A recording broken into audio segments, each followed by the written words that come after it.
Let me ask you something that will feel uncomfortable, but that is exactly the point. You have been told for years that poverty is a lack of money. It is not. Poverty is a lack of structured decision-making under uncertainty. Here we are in 2026, and the gap between those who build wealth and those who stay stuck has nothing to do with how hard they work. Your grandfather worked hard. Your neighbor works hard. The janitor at your office works harder than any CEO you know. So why are you still poor? Because you are making decisions based on a brain that was designed for scarcity 500 generations ago, inside a world that runs on surplus and leverage. Let me give you the single most damaging psychological pattern I see in my American clients who earn 6 figures but have zero net worth. It is called the lottery of effort. You believe that if you just grind more hours, take another shift, start a side hustle at 2 a.m., the universe will eventually pay you. That is a lie designed to keep you exhausted and distracted. The wealthy do not trade time for money. They trade risk for return. And you are still poor in 2026 because you have been trained to avoid the right kinds of risk while running headfirst into the wrong ones. Let me tell you about a client I worked with in early 2025. Her name is Danielle, a single mother from Cleveland, Ohio. Danielle worked 2 jobs, a nursing assistant during the day and a remote customer service position at night. She made $68,000 a year, which put her above the poverty line but left her exactly $300 in savings. She came to me and said, "I do everything right. I don't buy coffee out. I don't have a car payment. Why am I still broke in 2026? So we sat down and mapped every decision she made over 6 months. Here is what we found. Danielle said no to a training program that would have cost her $4,000 and raised her nursing wage by $15 an hour. Why? Because she was afraid of debt. She said no to buying a 2-unit duplex with an FHA loan that required only 3% down because she was afraid of being a landlord. But she said yes to buying a brand new phone on a 36-month installment plan, yes to lending her cousin $2,000 that never came back, and yes to paying $500 a year for a warranty on a car that never broke. The psychology here is painful but clear. Danielle was not poor because she lacked income. She was poor because she had a high tolerance for small, certain losses and a zero tolerance for large, uncertain gains. That is called risk reversal. The poor stay poor because they insure everything that does not need insurance and avoid every investment that requires temporary discomfort. Wall Street figured this out decades ago. They sell you warranties, extended service plans, and lottery tickets because those products exploit your fear of loss and your dream of a magic shortcut. Meanwhile, the actual wealth-building vehicles, equity, real estate, business ownership, feel too scary, so you stay exactly where you are. Now, let me show you why 2026 is different from any other year in your lifetime, and why your poverty today is more dangerous than it was in 2020. We are living through what economists call a hollow recovery. Inflation has cooled on paper, but the actual cost of housing, healthcare, and education has detached from wages by a wider margin than any time since the Great Depression. In 2026, the average rent in the United States consumes 42% of a median income. The average car payment is $730. Childcare in most states costs more than in-state college tuition. And here is the psychological trap that is keeping you poor inside this environment. You are solving for survival month to month, which means your brain's default mode network is constantly scanning for threats, not opportunities. When a threat-based brain sees an opportunity that requires 3 months of sacrifice, it says, "Too dangerous." When it sees a guarantee to save $5 today by clipping a digital coupon, it says yes. That is why you are still poor.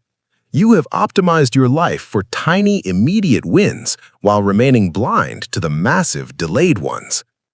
Let me give you a real example from the first quarter of 2026.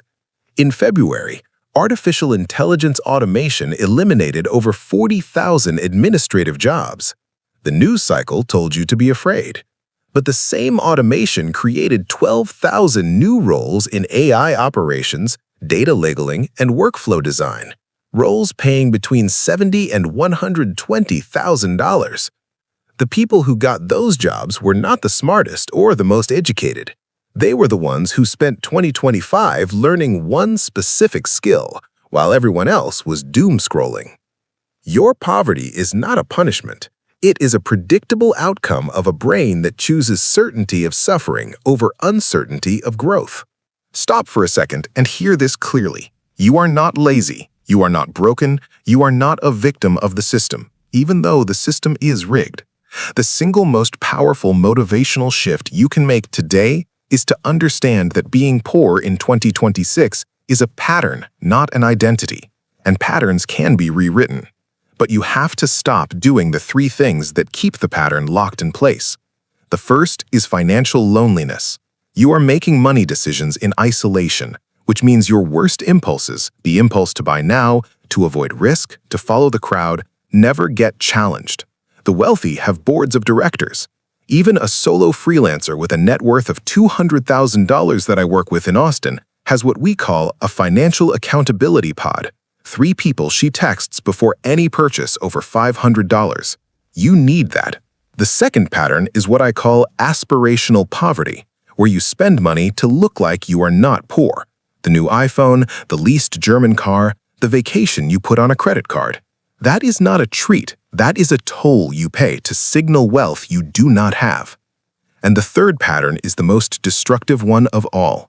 You have never defined what enough looks like. Without a number, without a date, without a specific lifestyle target, your brain treats every dollar as a candidate for spending. You cannot out-discipline a system that has no destination. So here is your motivational anchor for today. Write this down. I am not poor because I lack money. I am poor because I lack a system. Starting today, the system owns me, not my impulses. Here is your expert solution, delivered as if you were sitting in my office in 2026 with a blank notebook and a willingness to change. Step 1. Run what I call the poverty audit. Take your last 3 bank statements. Highlight every single expense that was triggered by an emotion, not a need. Boredom purchases, social pressure purchases, anxiety purchases. Add them up. That number is your poverty tax. Most Americans in 2026 are paying between $300 and $800 a month in poverty tax. That is $4,000 to $10,000 a year that could be deployed into an appreciating asset. Step 2. Implement the one hard yes rule. For the next 90 days, you are required to say yes to exactly one thing that scares you financially but has asymmetric upside. That could be a certification course, a microloan for a side business, or an offer to buy a small piece of equipment you can rent out. Just one. Your brain will fight you. Let it fight. Say yes anyway.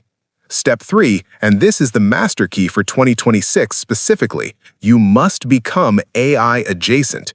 You do not need to become a coder. You need to become someone who knows how to delegate 20% of your current work to AI tools, freeing up 10 hours a week to learn a skill that machines cannot do, like negotiation, sales psychology, or high-touch customer relationships. The poor in 2026 are not the ones who lack intelligence. They are the ones who refuse to restructure their relationship with risk and time. You have everything you need already. You have a brain that can learn, you have a body that can act, and you have the single greatest wealth-building asset on Earth, which is the ability to wake up tomorrow and make a different choice than you made yesterday. That choice will not feel dramatic. It will feel small. But small choices repeated daily are how the poor become the wealthy. The question is not whether you can. The question is whether you will.